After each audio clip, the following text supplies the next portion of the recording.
Hello. Hello. FM विविध भारती वाराणसी, आकाशवाणी वाराणसी से मैं ध्वनि मित्र पांडुरंग पुराणिक आपसे जुड़ा हूं और श्रोताओं हमारे साथ हैं आकाशवाणी मथुरा आगरा के पूर्व सेवानिवृत्त वरिष्ठ उद्घोषक, सुप्रसिद्ध ब्रज भाषा के कवि, पत्रकार, लेखक, क्या क्या कहूँ, श्री कृष्ण शरद जी। बहुत बहुत स्वागत है आपका। नमस्कार। पांडुरंग पुराणिक जी और हमारे सभी सुधी श्रोता, हम यही कहेंगे कि मुड़ मुड़ के देखना मेरी आदत नहीं, मगर ऐसा लगा कि आपने आवाज दी मुझे। क्या बात है, क्या बात है। आवाज की दुनिया के हम सफर साथियों को श्री कृष्ण शरद का प्यार भरा नमस्कार, पांडुरंग पुराणिक जी के साथ। बिल्कुल। श्री कृष्ण शरद जी, अगर हम थोड़ा पीछे जाएं तो जब आप आकाशवाणी से जुड़े रहे और अपनी आवाज का जादू बिखेरते रहे, तो क्या ऐसी कोरोना जैसी स्थिति या कभी इस तरह का कोई माहौल आपके उस जीवन काल में आपको देखने को मिला था? पुराणिक जी, मिला था सन 1978 की बाढ़। जी। ये गंगा यमुना में आई थी बाढ़, उस समय भयंकर बाढ़ थी ये, और हमारे आकाशवाणी मथुरा परिसर में भी इसका आगमन हो गया था जल का। और वो बाढ़ हमने देखी, इतनी भयंकर बाढ़ थी कि हम कह नहीं सकते। उसमें आप ये सोचिए कि यमुना में जब हम आकाशवाणी की छत से खड़े होकर देखते तो आवाजें आती थी, बचाओ बचाओ।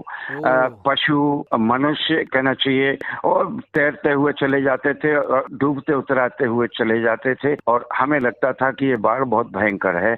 हमारे आकाशवाणी के परिसर में भी बाढ़ का पानी काफी आ गया था। आकाशवाणी दिल्ली के सारे ट्रांसमीटर बंद हो चुके थे। आकाशवाणी नजीबाबाद के ट्रांसमीटर से प्रसारण चल रहे थे दिल्ली के, क्योंकि स्टूडियो तो संसद मार्ग पर है। जी। तो स्थितियां ये थी कि आकाशवाणी मथुरा जो है उस समय डूब रहा था, लेकिन हमारे जो स्टेशन इंजीनियर थे MBJ राव साहब ने चारों ओर से ऐसी व्यवस्था की कि हमारे प्रसारण काफी समय तक जारी रहे। और वो बाढ़ हमने देखी, इतनी हमारा कार्यक्रम था, मेरा स्वयं का डूबते गांव बचाते हाथ। जी। हाँ, वो काफी जो है ये इंटरव्यू बेस्ड प्रोग्राम था। तो हम लोग गांव-गांव जाते थे और जिला प्रशासन और उत्तर प्रदेश शासन के सहयोग से हम बहुत सारी रिकॉर्डिंग्स करके लाए थे। बहुत भयंकर बाढ़ थी वो। आपने कहा कि मथुरा आकाशवाणी के परिसर में भी जल आ गया था, तो आप लोगों के आने जाने की कैसी व्यवस्था होती थी? बहुत अच्छा प्रश्न है। देखिए, हम लोगों को प्रशासन ने, जिला प्रशासन ने नाव दे रखी थी आकाशवाणी के लिए, और हम लोग क्या है कि अपनी साइकिल से आते थे। वहाँ एक मसानी स्टेशन है जहाँ मथुरा से वृंदावन को राधा रानी एक्सप्रेस छोटी लाइन की गाड़ी जाया करती थी।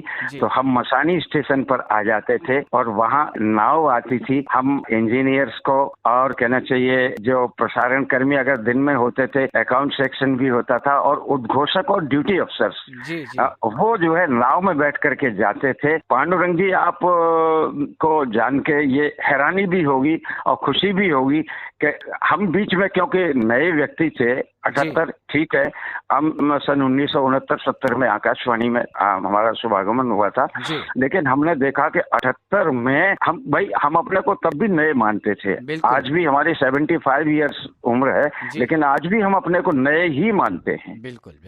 तो मैंने ये देखा कि नाव के द्वारा जाते थे, वहाँ जो सांप थे, कांतर थे, बिच्छू थे, नाव पर जान बचाने के लिए आ जाते थे, और हम उनको देख करके अपनी जान बचाने के लिए, मैं जो MBJ राव साहब जो स्टेशन इंजीनियर थे तत्काल में, उनसे कहता था साहब मैं बीच में बैठूंगा। और जो सतीश माथुर थे जो केंद्र निदेशक से रिटायर्ड हुए, तो हमारे साथ ड्यूटी अफसर होते थे, और सारे लोग, अगर मान लीजिए हमारी दोपहर की ड्यूटी है तो रात की भी ड्यूटी हमें करनी पड़ेगी और प्रात की भी ड्यूटी अगले दिन की भी करनी पड़ेगी, यानी 3 ट्रांसमिशन हम लोगों को करने पड़ते थे, लगातार करने पड़ते थे। लेकिन लगातार, बिल्कुल उस गंभीर परिस्थिति में भी आप लोगों ने हिम्मत नहीं हारी, और जो आकाशवाणी ने आपको दायित्व दिया था, पूरी मुस्तैदी के साथ आप लोगों ने निभाया था उसको। बहुत अभिनंदन की बात है ये, और इसके लिए निश्चित रूप से श्रोताओं की ओर से भी आप सबकी बड़ी तारीफ की गई होगी, और उससे आप लोगों का उत्साह भी जरूर बढ़ा होगा। बहुत बहुत बहुत आज भी हम उत्साहित हैं। उस समय के कहना चाहिए वो जो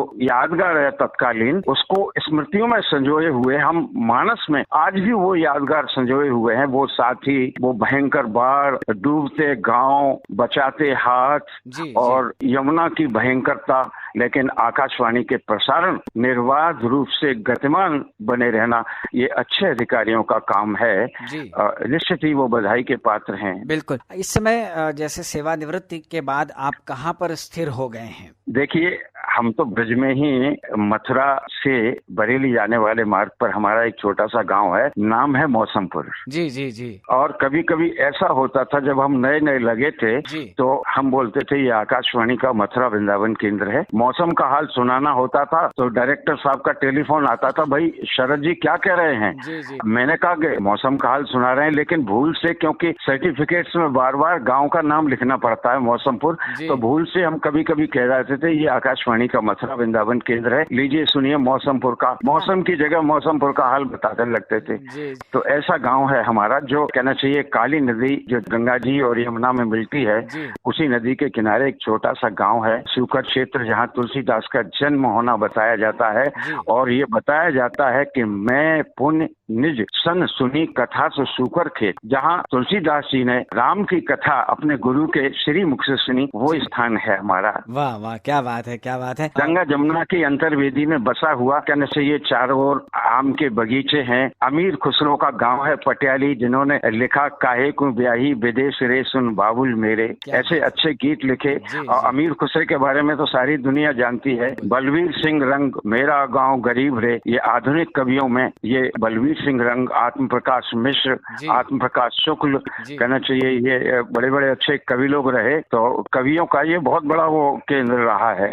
और महाकवि तुलसी की पत्नी रत्नावली, ये सब कवियत्री, और उनके अष्टछाप के कवियों में जो तुलसीदास के भाई थे, उनका भी नंददास जिनका नाम है, वो अष्टछाप के कवियों में माने जाते हैं। तो वो भी इसी क्षेत्र में जन्मे। और सबसे बड़े कहना चाहिए आधुनिक रामानंद तिवारी, भारती नंदन, जिन्हें 14 महाकाव्य लिखे, उनका जन्म भी इसी शुकर क्षेत्र सोरो में हुआ था। जी। श्री कृष्ण शरद जी ब्रज मंडल का एक अपना अलौकिक आनंद है। और उसी ब्रज मंडल में आपने अपना जीवन बिताया है और वही आनंद ले रहे हैं। अब तो इस कोरोना काल में, चूंकि आप लेखक भी हैं, कवि भी हैं, तो रचना धर्मी होने के चलते किस तरह की रचनाओं ने जन्म लिया इस कोरोना काल में? बहुत अच्छा सवाल पूछा है आपने पांडुरंग जी। मैंने लगभग 300 दोहे लिखे हैं। उनमें पहला दोहा है, ये कोरोना काल है रखियो बंद किवाड़, लक्ष्मण रेखा खींची है पार न करियो द्वार। ये प्रथम दोहा है ये। और इस तरह के लगभग 300 दोहे इस कोरोना काल में लिखे गए हैं। इस बीच मैंने गीत भी बहुत सारे लिखे हैं, जिसमें ब्रज भाषा का गीत जो है बहुत कहना चाहिए अच्छे कलाकारों ने गाया है। आकाशवाणी मथुरा के लोगों ने कि तू रखियो बंद किवाड़, गैल में ठाड़ो कोरोना, तू पार न करियो द्वार, गैल में ठाड़ो कोरोना। और ये जो कोरोना का है, ये मैंने बहुत गीत लिखा है। तू पार न करियो द्वार, गैर में ठाड़ो कोरोना, तनिक न करियो आवाजाई, देख न करियो लापरवाही, चूक गयो तो देख बावरे होएगो बंटा ढार, तू रखियो बंद किवाड़, गैल में ठाड़ो कोरोना। आज रैन में दिया जरेगो, प्रधानमंत्री जी ने दिया जलाने की बात कही थी, शंख बजाने की बात कही थी, थाली बजाने की बात कही थी। इसे लोगों ने हास्य में ले लिया, लेकिन नहीं, आज भी टिड्डी भगाते हैं, टिड्डियों का प्रकोप चल रहा है हमारे भारत में, तो ये आवाजें करते हैं। आज भी किसान तब टिड्डियां भगती हैं। तो वही परिकल्पना हमारे प्रधानमंत्री की रही कि आज रैन में दिया जरेगो, अंधेरे को दूर भजइयो, तेरो देश होए उजियार, तू रखियो बंद किवाड़, गैल में ठाड़ो कोरोना। ये बहुत सारी रचनाएं मैंने बहुत लिखी हैं। कोरोना पर तो बहुत सारी रचनाएं लिखी गई हैं पांडुरंग जी। यानी ये जो कोरोना का लॉकडाउन रहा है और उसके बाद का जो समय रहा है, और अभी बीच बीच में भी हर जगह, क्योंकि कोरोना की भयावहता इतनी ज्यादा है कि वो कम होने का नाम नहीं ले रही है। और आप जैसे जो रचनाकार लोग हैं, उनकी कल्पना को पंख लग रहे हैं और कुछ ऐसी चीजें निकल रही हैं जो हमें इस भयावहता में राहत भी दे रही हैं और इससे सावधान भी कर रही हैं। सावधान भी कर रही हैं, राहत भी दे रही हैं और आहत भी कर रही हैं। ऐसे भी समाचार आए हैं कि देखिए, कोरोना से बड़े बड़े युवा लोग चले गए कोरोना ने, उन्हें डस लिया। कोरोना ऐसा नाग है जो वैश्विक स्तर पर जो फैला हुआ है, भले ही किसी देश ने इस जीवाणु को और विषाणु को पैदा किया हो, लेकिन हम ये कह सकते हैं कि ये पूरा विश्व स्तरीय हो गया। अगर इससे पांडुरंग जी और हमारे सभी श्रोता ये जानते होंगे कि अगर सावधानी नहीं बरती गई तो ये जो है और ज्यादा बढ़ सकता है। लेकिन कोरोना से नुकसान की आशंकाएं निर्मूल हैं, ये हमारे मोदी जी प्रधानमंत्री जी कहते हैं। उनका कहना है प्रधानमंत्री का कि कोरोना से भारत में होने वाले नुकसान पर बड़े बड़े विशेषज्ञ तमाम आशंकाएं जता रहे थे, लेकिन यहाँ के लोगों ने इस संकट का मजबूती से मुकाबला कर उन तमाम आशंकाओं को निर्मूल साबित कर दिखाया है। ये अभी वाराणसी संसदीय क्षेत्र के अभी जो एक कार्यक्रम में इन्होंने कहा, कहना चाहिए टेलीविजन के माध्यम से। जी जी जी। आपके क्षेत्र में कितनी जागरूकता है कोरोना को लेकर लोगों में? देखिए, जहाँ तक जागरूकता का प्रश्न है, जागरूक तो सभी हैं, क्योंकि हमारी जो केंद्र सरकार है या राज्य सरकार है, वो सारी राज्य सरकारें मिल करके, ये तो वो स्थिति है जब दुश्मन का आक्रमण होता है किसी दुश्मन देश का, तो सारे वर्ग के लोग, चाहे किसी भी दल के लोग होते हैं, एक हो जाते हैं। इसी तरह पहले तो शुरू में इसके प्रति तमाम लोग जो है, कोई पत्थर मार रहे हैं, कोई डॉक्टरों पर थूक रहे हैं, कोई दीवारों को खराब कर रहे हैं, ये सारा कुछ हुआ।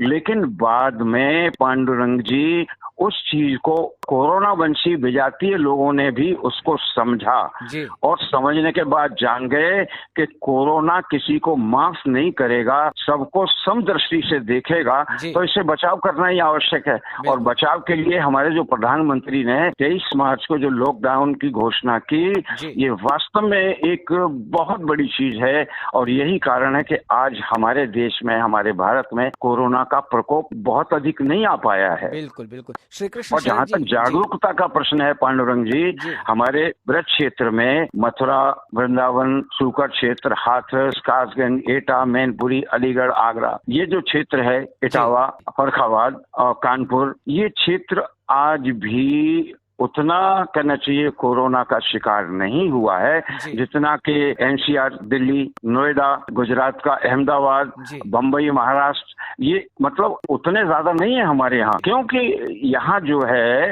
लोगों ने सावधानी बरती है और हमारे जो प्रधानमंत्री की बात है उसका भी अनुकरण और अनुसरण किया है। जी श्री कृष्ण शरद जी, चलते चलते हमारे आकाशवाणी वाराणसी के श्रोताओं से आप क्या कहना चाहेंगे? वाह वाह वाह वाह, आकाशवाणी वाराणसी तो अपना है। हमारे श्रोता आकाशवाणी वाराणसी के हों या भारत के किसी भी आकाशवाणी केंद्र के हों, वो जानते हैं कि आकाशवाणी एक प्रामाणिक प्रसारण संस्थान है और चाहे शिक्षा, सूचना, मनोरंजन की दृष्टि से इसकी हर चीज प्रामाणिक होती है। आकाशवाणी की हर चीज वही होती है कि निर्मल मन जन सो मोहे पावा, मोहे कपट छल छिद्र न भावा। आकाशवाणी इसी पथ पर चलता है, बहुजन हिताय बहुजन सुखाय की भावना लेकर चलता है, निष्कपट है, निर्मल है। इसके प्रसारणों में कहीं किसी प्रकार का वाद नहीं होता और सभी लोग कहते हैं कि वही आकाशवाणी सुनना। इस समय कोरोना काल में तो लोग आकाशवाणी को सुन रहे हैं और आप तो आश्चर्य करेंगे, मैं तो प्रसारण कर्मी होने के बाद भी विविध भारती का नियमित श्रोता हूँ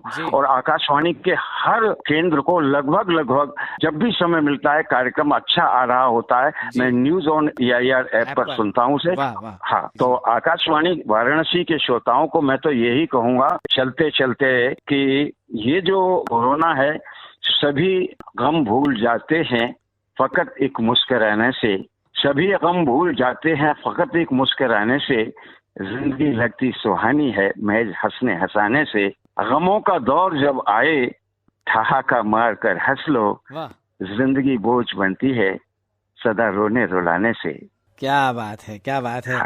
तो निश्चित रूप से इस बोझ को हमको हटाना है, इस गम को भुलाना है, हंसते हंसते आगे बढ़ते रहना है और ये दिन भी निकल ही जाएंगे और वो आज रात है तो रात के बाद सुबह का सूरज नया सवेरा लेकर आएगा ही आएगा। वाह वाह वाह। इसी कामना के साथ हम हमारे साथ जुड़े थे मथुरा से श्री कृष्ण शरद जी, ढेर सारा धन्यवाद दे देते हैं आपको आकाशवाणी वाराणसी की ओर से। और अब ध्वनि मित्र पांडुरंग पुराणिक को दीजिए अनुमति। नमस्कार। मेरा भी नमस्कार ध्वनि मित्र पांडुरंग जी, नमस्कार।